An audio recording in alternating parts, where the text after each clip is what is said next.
tentang transportasi perkotaan, ya, tentang transportasi perkotaan. Saya izin share ya, mana dia share-nya? Oke, baik. Apa sudah terlihat ini apa namanya share screen sayanya? Ya, Sudah, Pak. sudah ya, baik. Nah, apa kita mulai ya, kita coba bahwa kita pada pagi hari ini ya, kalau kemarin kita sudah membahas transportasi secara umum ya, kita akan masuk ke transportasi perkotaan ya. Nah, untuk transportasi perkotaan ada beberapa hal yang perlu kalian ketahui. Yang pertama adalah bagaimana sih sistem transportasi perkotaan itu sendiri ya. Kemudian permasalahan ya transportasi di perkotaan. Kemudian model apa saja nanti ya yang perlu kita kaji atau analisis ya dalam transportasi perkotaan. Kemudian yang terakhir adalah kalian perlu tahu juga bahwa sekarang sedang digaungkan ya yang namanya smart city ya atau smart mobility ya. Nah, mungkin kalian juga bisa atau sudah tahu, sudah browsing ya tentang smart city atau smart mobility ini sebenarnya apa ya di suatu kota. Baik, untuk yang pertama ya. Jadi kalau kita lihat di sistem transportasi perkotaan ya, itu yang pertama adalah ada kendaraan pribadi ya. Nah, kendaraan pribadi ini bisa berupa mobil ya, bisa berupa motor. Nah, sekarang kita lihat ya bahwa justru di perkotaan karena kondisi mungkin penyebabnya karena sering terjadi kemacetan, banyak peralihan ya dari mobil ke motor. Nah, ini juga membawa dampak ya terhadap nanti permasalahan perkotaan di perkotaan ya. Permasalahan di perkotaan itu yang paling dominan adalah kemacetan ya. Dengan peralihan pengendara dari mobil ke motor ya. Ini juga ternyata membawa dampak tersendiri ya bagi kemacetan yang disebabkan oleh perilaku pengendara motor ya. Nah, jadi nanti kita akan lihat gitu kan. Kemacetan bisa saja ya yang kemarin kita di teknik lalu lintas sudah kita pelajari ya bahwa kondisi kemacetan itu ya diakibatkan karena daya tampung atau kapasitas dari ruas jalan tersebut atau simpang ya itu tidak mampu lagi menerima volume lalu lintas yang melaluinya ya. Tapi juga kemacetan itu bisa ya dari dari hasil pengamatan penelitian yang dilakukan itu ternyata jumlah atau banyaknya jumlah motor ya itu juga bisa menyebabkan kemacetan. Nah, karena kemacetan ini itu korelasinya kan kepada waktu perjalanan ya. Jadi waktu perjalanan dari A ke B ya eh, itu berkorelasi kita menyebutnya ruas tersebut macet atau tidak kan begitu ya. Sehingga kalau banyak motor ya permasalahannya adalah ya pengendara motor di kita ya khususnya ya itu perilakunya tidak tertib ya. Dia bisa pindah jalur semaunya yang akhirnya itu membawa dampak ya, membawa dampak kepada kehati-hatian dari pengendara mobil ya sehingga berdampak pengendara mobil ya itu kecepatannya berkurang begitu. Dan nanti kita akan lihat ya bagaimana mengatasi permasalahan ini yang kita sebut sebagai model split namanya. Model split ada pemisahan moda nanti ya pada suatu ruas jalan ya. Yaitu makanya kita sudah mulai ya di Depok misalkan kalian perhatikan ya begitu karena banyaknya jumlah pengendara motor ya sekarang sudah diberlakukan sistem bahwa pengendara motor itu wajib ya berada pada pada jalur lambat ya pada jalur lambat namun pada jam-jam puncak ya atau jam-jam tertentu ya yaitu di mana jam-jam puncak kemacetan ya. Nah, itu juga sebagai bagian nanti ya solusi untuk mengatasi kemacetan di perkotaan. Nah, kemudian ini bertambah lagi ya dengan ada banyaknya taksi ya, Gokar, Grabcar ya, itu yang dimana di sini adalah taksi online ya. Nah, sekarang yang udah mulai tumbuh lagi ya taksi ya, bukan hanya taksi atau sekarang malah sudah semuanya menjadi taksi online ya. Siapa taksi yang dulunya tidak online ya itu sekarang juga sudah beralih menjadi online ya seperti Gokar ya atau Grabcar begitu. Kemudian di perkotaan juga ada angkot ya. Nah, angkot ini juga punya karakteristik tersendiri ya dan punya karakter kedisiplinan juga yang tersendiri ya di kita. Nah, ini juga salah satu penyebab dan nanti permasalahan di perkotaan ya, yaitu kemacetan ya, di mana dia apa namanya berhenti sembarangan ya, menurun dan menaikkan penumpang juga sembarangan ya. Nah, ini akhirnya lamaan sekarang angkot ini sudah di-replace ya, sudah diganti dengan yang kita sebut sebagai bus ya bus apa namanya eh, ya ini nah nanti yang nomor 7 ya yaitu ya nomor 7 yang akhirnya beralih semuanya pemerintah menyediakan eh, busway ya atau kita sebut secara umum bus rapid transit ya. Nah ini apa angkot, kemudian ada juga bus ya, ada minibus ya, baik bus yang untuk kendaraan umum ya maupun kendaraan dinas ya. Nah itu juga salah satu komponen ya, salah satu moda ya yang ada di perkotaan ya, moda transportasi yang ada di perkotaan. Kemudian ada pick up ya, ada truk, ada kontainer ya, dan juga ada sekarang GoBox ya. GoBox itu adalah yang online-nya ya, tipe online.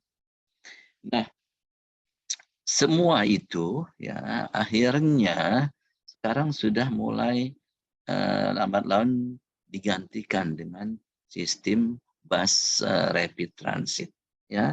Nah, kita sebutnya busway ya, yaitu di kita ya menggunakan busway ya, di mana busway ini ternyata berkembang ya dan sudah mereplace ya rute-rute kendaraan umum yang dulunya ada angkot ya kan ada bus atau minibus begitu ya. Meski demikian ya ini busway ini punya permasalahan sendiri ya. Kalau kita lihat adalah busway ini sekarang masih kapasitasnya belum memadai terhadap kebutuhan yang ada. Sehingga di rute-rute tertentu masih ada angkutan kota ya kan atau angkutan umum ya yang belum tergantikan oleh busway ya. Kemudian permasalahan yang berikutnya dengan busway ini adalah ya perawatan ya. Memang busway ini akhirnya butuh perawatan ya Kenapa? Karena perawatan ini kan akhirnya harus ditanggung oleh pemerintah ya, baik jalurnya sendiri ya, gitu, jalur jalannya dan juga armadanya ya. Nah, tentunya operasionalnya juga cukup besar ya, sehingga itu berdampak kepada ya, tarif ya, tarif busway. Nah, tarif busway ini ya, ini sementara mungkin masih bisa terjangkau oleh seluruh lapisan masyarakat ya.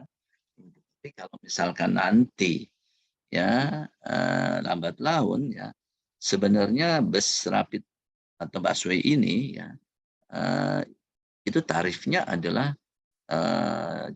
kalau di negara-negara maju ya, itu tarifnya adalah sangat mahal sebenarnya. Cuma masih bisa apa namanya, masih bisa diakomodir oleh masyarakat karena eh, daya beli masyarakat itu tinggi karena gajinya juga tinggi. Nah, kalau kita nanti berbeda, nanti mungkin akan timbul permasalahan di mana ya busway ya itu nanti tarifnya bukannya mahal, mahal itu relatif ya. Mahal itu adalah sebenarnya rasio antara tarif itu sendiri dengan daya beli. Daya beli ini itu dipengaruhi oleh apa? Oleh gaji ya, oleh gaji masyarakat ya. Nah, sehingga kalau di kita sepertinya ya karena gaji masyarakatnya masih kecil ya, UMR-nya masih kecil dan masih banyak apa masyarakat yang ya tadi masih berpenghasilan di bawah UMR gitu kan, dan UMR-nya juga sendirinya kalau memang terpenuhi itu juga masih bisa dikatakan belum tinggi ya, sehingga nanti bisa jadi kita merasa bahwa tarif busway itu mahal ya, meski pemerintah membangun busway ini, dan apalagi sekarang ada yang namanya LRT ya.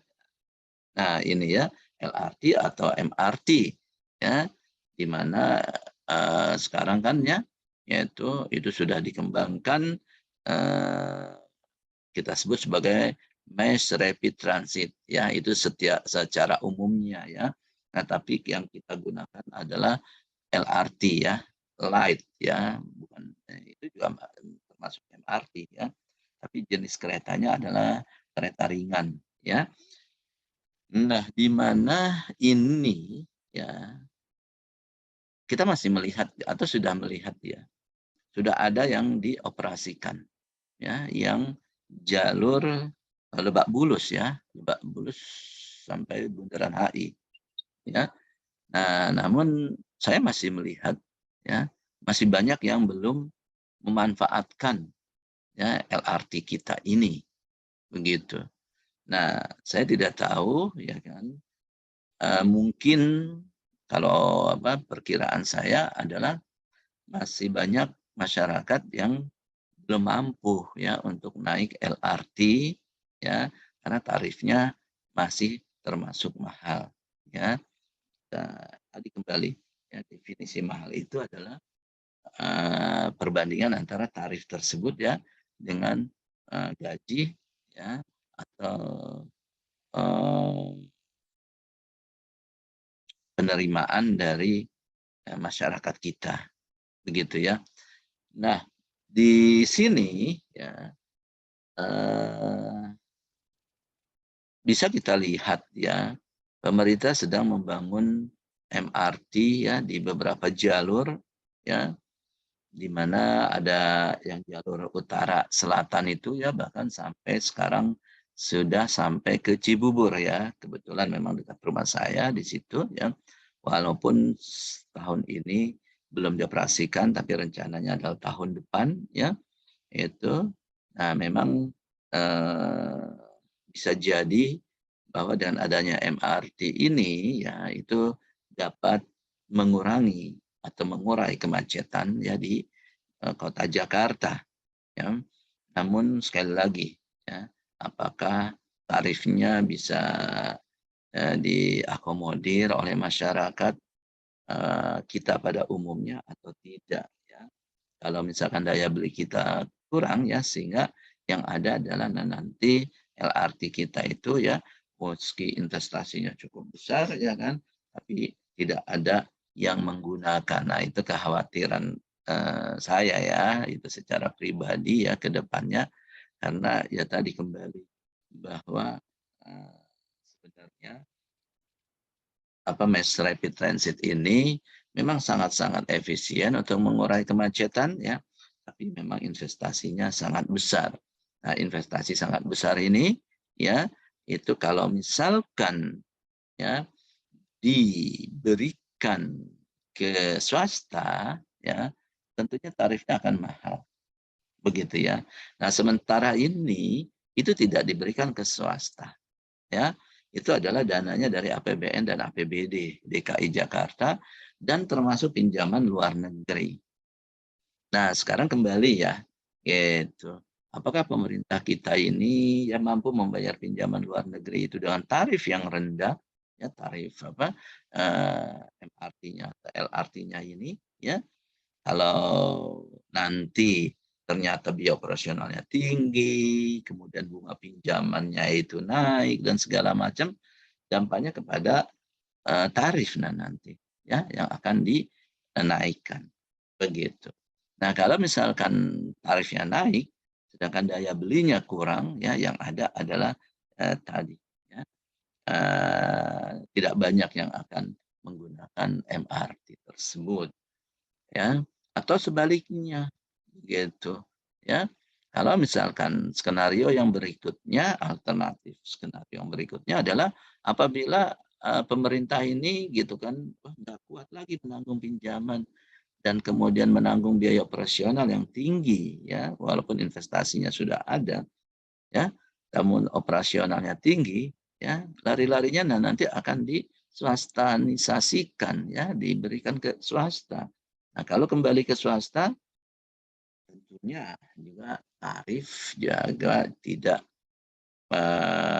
ibaratnya ya, tarifnya juga akan naik ya, seperti itu. Ya, karena yang namanya swasta dia tetap berorientasi kepada keuntungan perusahaan. Begitu ya.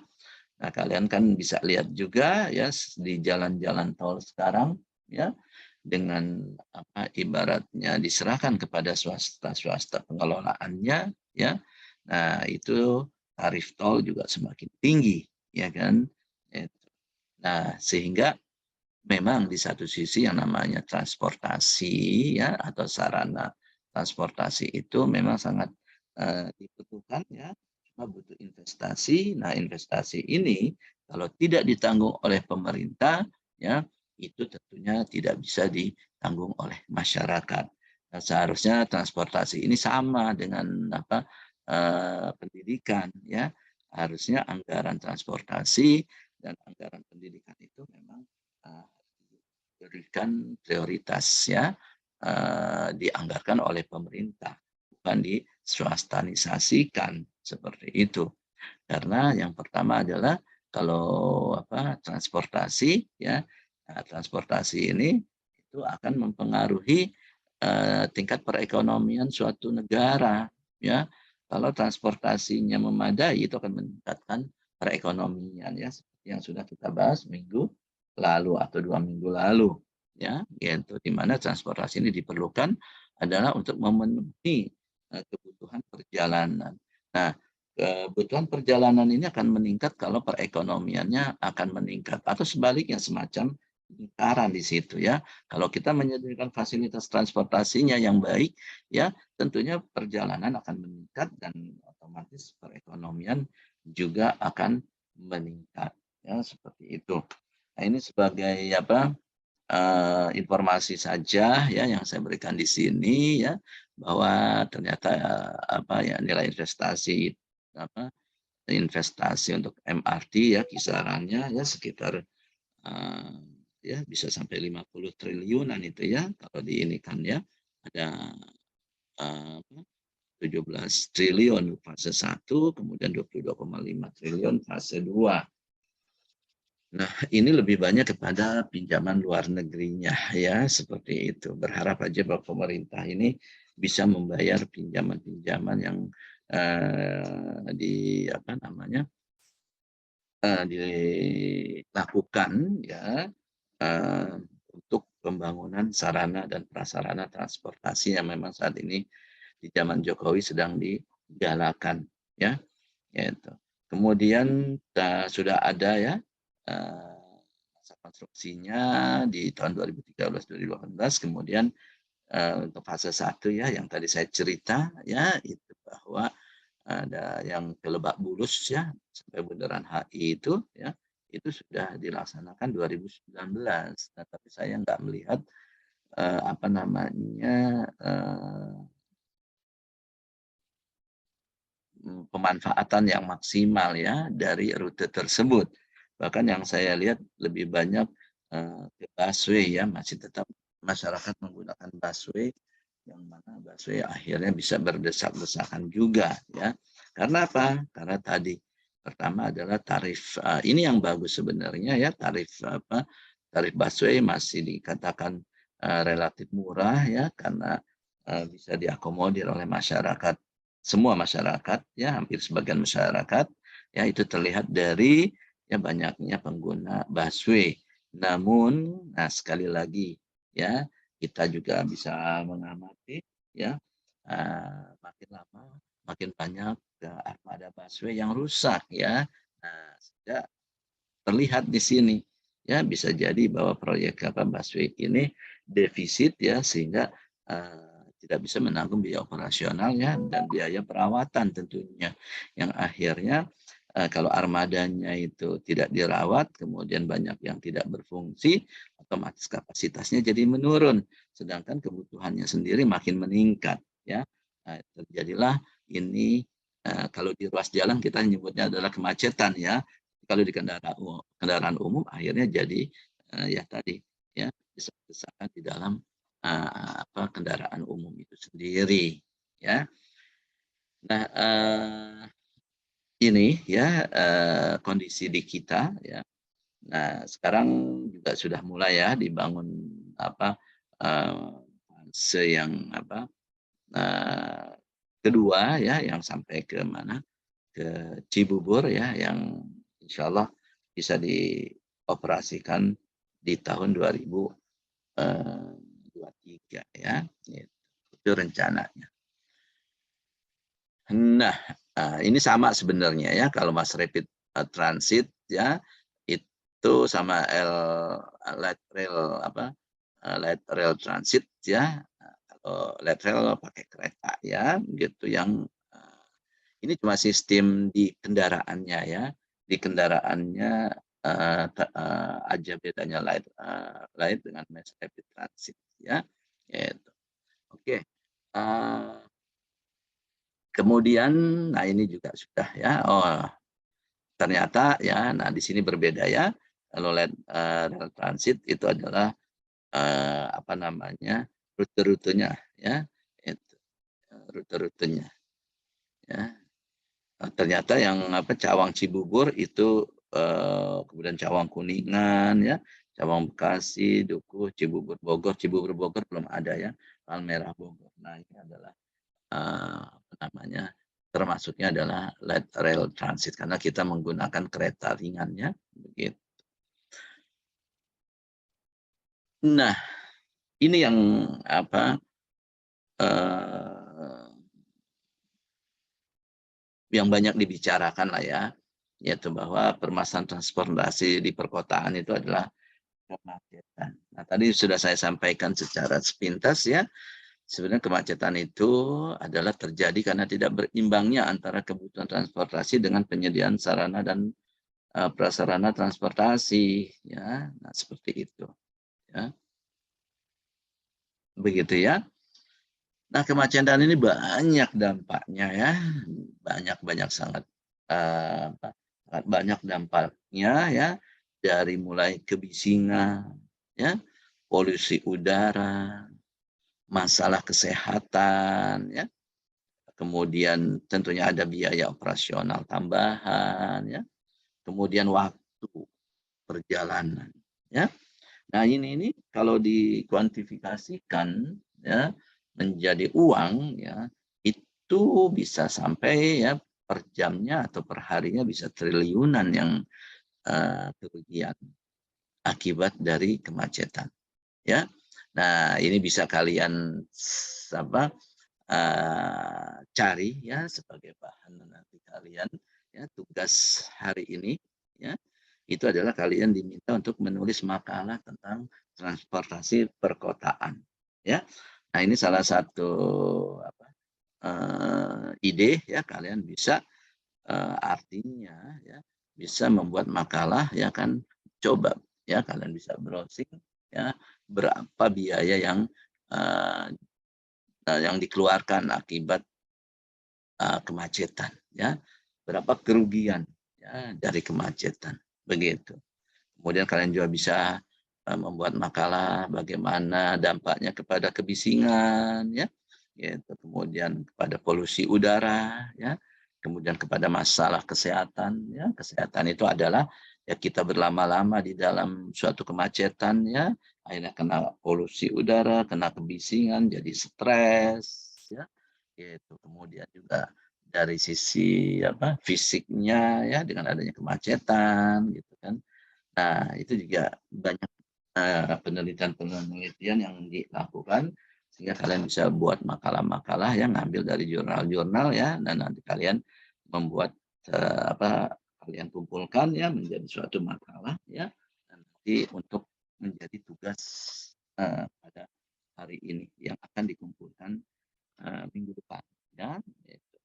Silakan kalian ini sebagai ide ya, apa yang saya ceritakan ini ya bisa nanti menjadi ide bahan kalian untuk mengembangkan lagi melalui makalah-makalah yang akan kalian buat. Nah, kemacetan di perkotaan itu disebabkan karena ya kan, tentunya tingkat urbanisasi ya, banyak penduduk dari desa ya itu berpindah ke kota ya, karena melihat bahwa perekonomian di kota lebih baik ya ketimbang di desa. Nah, dengan akhirnya banyak yang ke kota ya, sehingga itu akan kota tersebut bisa menjadi bertumbuh ya perekonomiannya ya. Nah, tadi ya saya katakan bahwa permasalahan kemacetan, permasalahan transportasi itu ya itu adalah seperti lingkaran ya, tapi lingkaran seperti spiral, seperti per begitu ya. Dia bulat ya, mulai dari awalnya misalkan kota itu tidak berkembang, tidak ada masalah. Kemudian perekonomiannya, kebutuhannya, perjalanannya makin lama makin naik, ya kan. Kemudian fasilitasnya belum dipenuhi, ya. Tapi kebutuhan sudah meningkat, kebutuhan akan perjalanan meningkat. Ya, kemudian dia terjadi kemacetan, ya. Nah, terjadi kemacetan ditambahkan lagi ininya apa namanya sarana prasarana transportasinya, ya. Nah, kemudian tidak macet, ya sudah mulai terurai, ya kan terurai. Kemudian kalau itu balas, nah nanti, ya, nah itu tidak ada kemacetan. Nah, kemudian perekonomiannya makin bertambah lagi, ya kan. Sedangkan sarprasnya apa belum dinaikkan, ya kan. Nah, terus meningkat lagi, akhirnya terjadi lagi kemacetan. Tapi kemacetannya bukan pada titik kemacetan yang sebelumnya ya, dia tingkat kemacetannya lebih tinggi ya permasalahannya ya. Nah, demikian seterusnya. Dia seperti lingkaran-lingkaran yang makin naik, makin naik yang permasalahannya itu tidak akan sama ya permasalahan kemacetan pada misalkan tahun lalu dengan permasalahan kemacetan pada tahun ini gitu kan, karena itu permasalahannya akan lebih kompleks lagi ya, karena sarana prasarananya bertambah ya, namun apa namanya kendaraannya juga lalu lintasnya juga bertambah ya. Nah, sehingga itu makin lama makin kompleks. Ya, jadi saya ibaratkan permasalahan di transportasi itu seperti ya lingkaran spiral ya, seperti per ya. Dia itu melingkar terus ya gitu sampai naik ke atas. Jadi permasalahan transportasi ini tidak akan berhenti ya, pada suatu titik dia terus berkembang permasalahannya ya. Nah, oleh karena itu ya apa namanya tugas kalian atau pekerjaan permasalahan di masalah transportasi ini tidak akan habis-habisnya, ya, selalu ada saja permasalahannya, begitu. Jadi bukan berarti ya tidak seperti misalkan ada suatu masalah, ya, kemudian kita atasi, kemudian masalah itu berhenti, tidak, ya. Kalau di transportasi tidak seperti itu, ya. Nah, itu tetap aja ada permasalahannya. Nah, ini tadi, ya, dengan meningkatnya perekonomian tentunya kepemilikan kendaraan juga Nah, sekarang ini dari sisi fasilitas, ya kan. Nah, oleh karena itu di sisi fasilitas akhirnya berbaurnya peranan fungsi jalan arteri, kolektor, dan lokal sehingga fungsi jalan tidak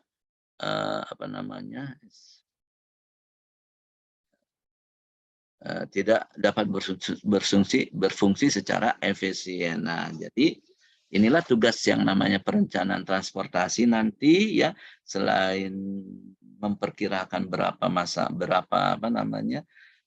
kebutuhan perjalanannya, berapa kebutuhan lalu lintasnya, tapi juga bagaimana lalu lintas ini, ya, diatur, ya, perjalanannya, ya, itu menjadi jaringan jalan, ya, atau jaringan transportasi, ya, gitu, ya. Di mana jaringan transportasi itu, ya, tadi yang kemarin saya ini kan, bahwa kalau transportasi darat dia punya jaringan jalan, ya, ya, tetapi transportasi udara dia punya rute udaranya, ya. Nah, itu harus direncanakan dan diatur, ya, supaya tadi, ya, itu bisa berfungsi secara efektif dan efisien, begitu, ya. Silakan kalau misalkan ada yang ingin bertanya, ya, atau langsung diskusi, ya, menyampaikan ininya, ya, idenya, silakan, ya, gitu, kita diskusi aja, ya, jangan hanya saya aja yang menyampaikan ini, ya. Silakan, ya, raise hand aja, ya, atau kalian interupsi saja kalau ada yang ingin ikut menambahkan, gitu. Nah, yang berikutnya, ya. Nah, model transportasi perkotaan. Nah, dengan adanya permasalahan tadi, ya, yaitu salah satunya kemacetannya, sehingga kita juga nanti, ya, perlu melakukan kajian-kajian, di mana kajian-kajian itu, ya, analisis, ya, berdasarkan pemodelan-pemodelan transportasi, ya. Sebagai contoh misalkan, ya, sebagai contoh bahwa kita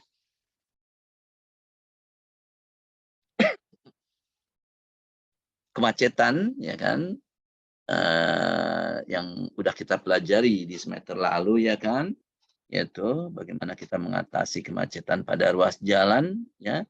Nah, itu solusinya adalah kita bisa melakukan alternatif, ya, melakukan seperti 3-in-1, ya, pembatasan penggunaan kendaraan pribadi atau niaga pada jam puncak, ya. Apakah itu 3-in-1, ya, pembatasan ganjil genap, atau juga menggunakan kontraflow misalkan, ya, seperti itu, ya. Nah, kalau misalkan itu, ya, tidak bisa, ya, nah, itu kita lari ke nomor 4, ya, yaitu kita membuat pembangunan jalan raya, misalkan pelebaran jalan, ya, pembangunan jalan layang, ya, jalan layang atau underpass, ya, itu. Nah, itu ke sana. Kemudian permasalahan berikutnya adalah permasalahan angkutan umum massal, ya. Nah, itu dia tadi, ya, bahwa mengatasi kebutuhan penggunaan angkutan umum, ya, itu salah satu modelnya adalah kita bus ke bus, ya, bus rapid transit atau light rapid transit, ya, atau yang lebih besar lagi adalah mass rapid transit, ya, keretanya lebih gede, ya, MRT, ya. Yaitu kalau BRT bus ya, LRT itu kereta ya, rel ya, yaitu tapi ringan ya, kapasitasnya lebih sedikit ketimbang MRT. Kalau MRT itu keretanya lebih besar ya, sehingga daya tampungnya per kereta itu bisa lebih besar ketimbang LRT. Nah, kemudian ya jangan disepelekan juga ya dengan banyaknya apa kendaraan ya, baik kendaraan mobil ya, kemudian bus dan segala macam harus juga diatur ya, Bapak kita harus peduli juga dengan penggunaan sepeda dan jalan kaki. Nah, di negara-negara yang sudah maju ya, ini sudah sampai ke sana ya. Artinya ini diorientasikan bahwa masyarakatnya bisa menggunakan sepeda dan menggunakan jalan kaki. Ya. Nah, pada tahun kalau nggak salah tahun berapa ya, 2000-an ya, 2000-an waktu saya masih aktif ya, ikut di konsultan-konsultan transportasi ya, banyak apa namanya pendanaan-pendanaan dari Bank Dunia ya untuk mengatasi kemacetan ya. Pokoknya untuk mengatasi permasalahan transportasi ya, itu sudah menjurus itu bahwa di Jakarta ini sudah direncanakan membuat jalur khusus sepeda atau pejalan kaki. Di beberapa tempat sudah dilakukan ya. Nah, tapi sampai saat ini udah beberapa puluh tahun kemudian ya, masyarakat kita itu belum banyak yang tertarik untuk menggunakan jalur sepeda ya atau untuk berjalan kaki ya, gitu.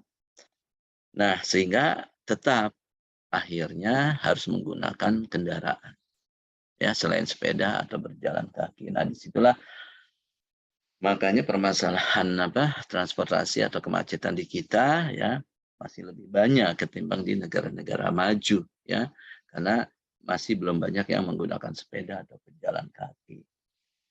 Nah ya, nah sekarang sedang dikembangkan sistem ya yang disebut TOD kalau nggak salah ya, itu TOD itu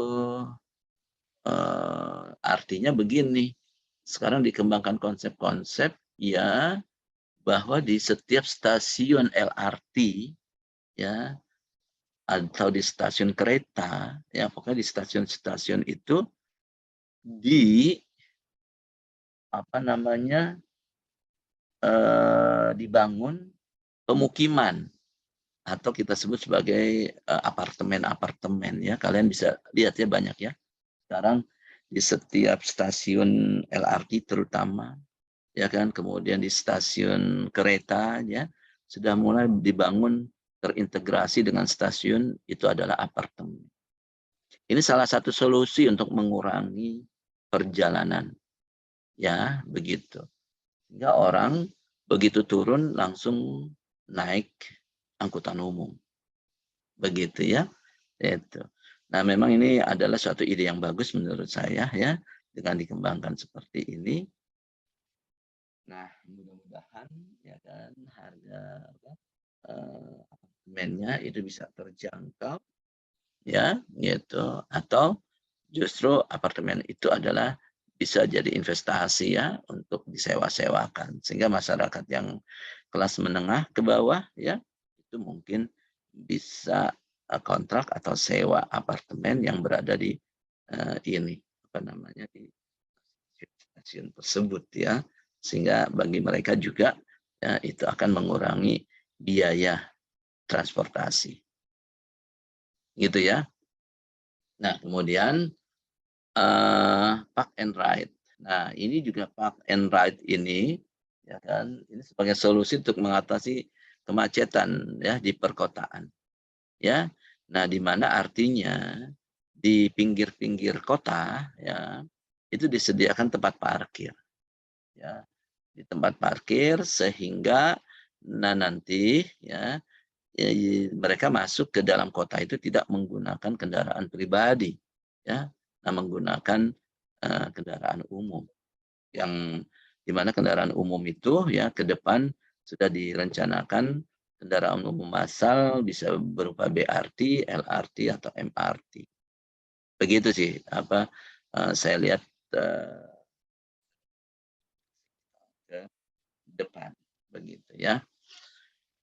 Nah, kalau yang 6 ya rekayasa lalu lintas ya kan itu adalah berlaku untuk mengatasi kemacetan pada jaringan jalan ya kan yang sudah kita pelajari pada saat kita di semester lalu ya di mata kuliah teknik lalu lintas. Begitu ya. Nah, misalkan jalan satu arah, larangan belok kanan pada persimpangan, kemudian pembatasan apa? Hmm,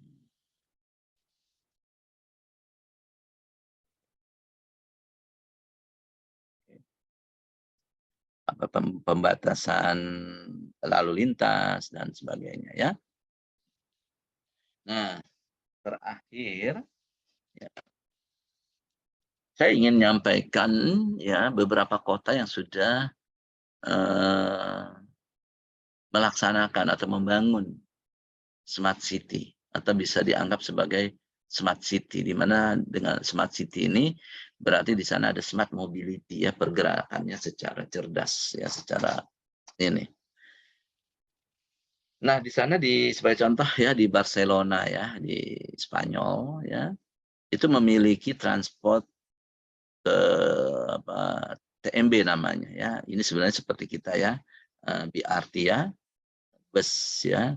Dia menggunakan BRT bus rapid transit di sini sebenarnya ya. Itu. Namun ya ini berbasis ya teknologi informasi ya yang interaktif ya. Jadi semua informasinya itu digital semua ya, ada touch screen sebagaimana ya mereka sudah maju ke sana ya. Dan juga kendaraannya menggunakan solar cell ya, menggunakan solar panel. Jadi dari tenaga surya ya. Kemudian Barcelona juga menyediakan lahan parkir. Nah, tadi ya lahan parkir yang dilengkapi dengan sensor cahaya dan metal untuk mendeteksi ketersediaan tempat.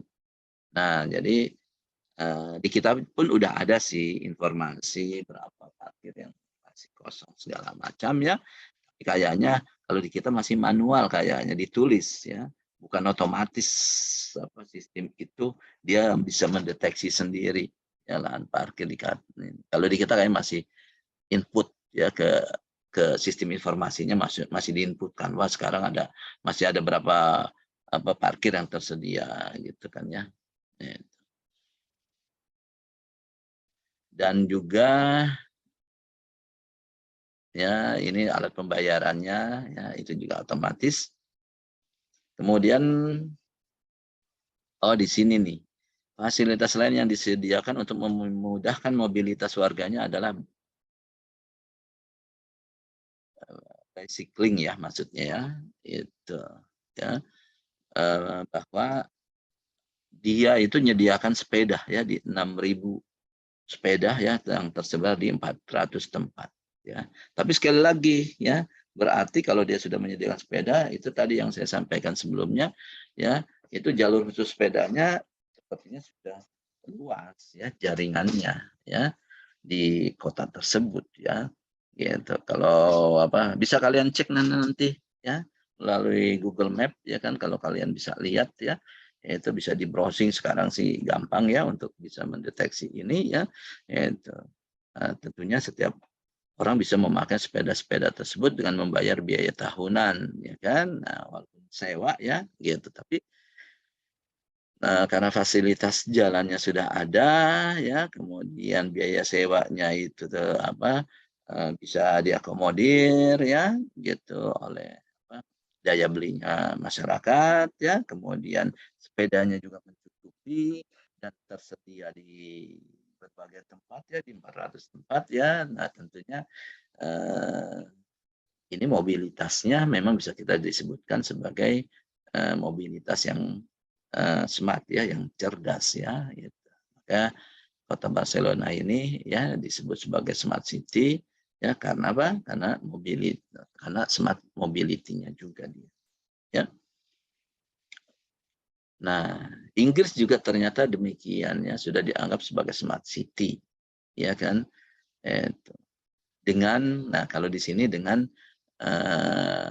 ininya apa railways-nya ya dengan tram ya kombinasi tram ya kalian tahu tram ya tram itu adalah kereta yang relnya itu di jalan raya ya digabung ya dengan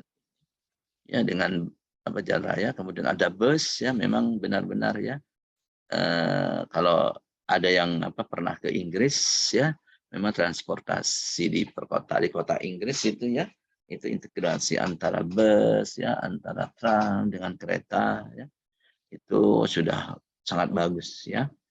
Tapi banyak di negara-negara Eropa ini udah memang seperti ini ya, atau di negara-negara maju ya kan, memang fasilitas transportasinya sudah lebih maju ya. Nah, Bali tadi ya, cuma kita aja yang ketinggalan karena memang untuk membangun smart city ini atau smart mobility ini ya atau sarana dan prasarana transportasi ini ya itu sangat sangat besar ya investasinya ya itu sepertinya kita di sini masih belum mendapat prioritasnya ya gitu di kota-kota besar ya di Jakarta sendiri juga masih seperti ini ya kemudian setiap hari sebanyak 1,3 juta perjalanannya nah, di sini yang lebih menarik lagi adalah ya fasilitas untuk ke orang yang disabilitas ya dan untuk orang-orang tua ya gitu sehingga kita bisa menemui di sana orang pakai sepatu roda pakai kursi roda dia dengan gampangnya ya naik kendaraan umum turun naik stasiun pindah ganti stasiun nggak jadi masalah ya demikian sarana prasarananya diperhatikan ya. Demikian juga yang usia 75 tahun ya itu sudah diperhatikan baik-baik dengan mereka oleh mereka ya. Itu. Ya tadi apakah menggunakan apa kursi roda atau apa ya itu sudah difasilitasi. Ya, itu kan menyediakan 8.500 unit bus yang memiliki akses untuk kursi roda. Nah, jadi orang yang berkursi roda naik ke bus itu udah tinggal naik aja, ya kan? Itu nggak perlu diangkat-angkat. Ya, bahkan dia sendiri aja bisa. Ya, nggak perlu bantuan orang lain. Ya, begitu canggihnya. Ya, nah ini juga ternyata ada juga IBAS namanya. Ya, yang merupakan sistem audiovisual untuk membantu penumpang yang memiliki kekurangan fungsi penglihatan atau pendengaran. Kemudian ada pusat pengendalinya ya itu yang beroperasi 24 jam ya kita belum ya 24 jam ya busway kita belum 24 jam ya itu. Demikian juga LRT kita belum 24 jam. Kemudian berencana akan menggunakan kereta yang beroperasi secara otomatis. Ini lebih canggih lagi ya. Nah, saya nggak tahu nih, ya saya belum update apakah memang ada kereta yang beroperasi secara otomatis. Ya, jadi nggak ada itu ininya supirnya. Ya. Nah, kemudian banyak lagi ya mengembangkan modernisasi untuk sarana dan prasarana transportasi publiknya ya. Nah, jadi fokusnya adalah kalau di perkotaan itu juga dibangun untuk membangun transportasi publik ya, angkutan umum ya yang harus difokuskan di sana dan integrasinya ya antar moda-moda angkutan umum tersebut ya gitu. Nah, itu kalau kita sudah bisa membuat seperti itu ya berarti kita sudah dikatakan smart mobility dan kotanya bisa disebut sebagai smart city begitu. Kemudian Korea Selatan. Nah, juga saya pernah ke sana ya, yaitu nah itu ternyata sama ya. sudah dianggap sebagai smart city karena mereka punya smart mobility-nya sudah bagus ya, gitu. Ya. Nah, apalagi di sini udah ada busnya sudah menggunakan tenaga listrik, ini udah lebih ramah lingkungan lagi nih di Korea Selatan, ya. Apalagi sekarang ya, yaitu sudah difokuskan, diorientasikan semua kendaraan itu kendaraan listrik, ya. Makanya kalian tahu ya, itu kendaraan listrik yang masuk ke Indonesia, yang mobil listrik itu, ya itu salah satunya adalah dari Hyundai kan Korea ya. Seperti itu ya. Nah, kemudian dia juga punya subway ya. Itu kita juga sebenarnya sudah ada ya subway ya yang dari kota kalau nggak salah ada di Blok M ya. Itu. Nah, cuma belum dioperasikan ya yang melalui bawah tanah siapa ini.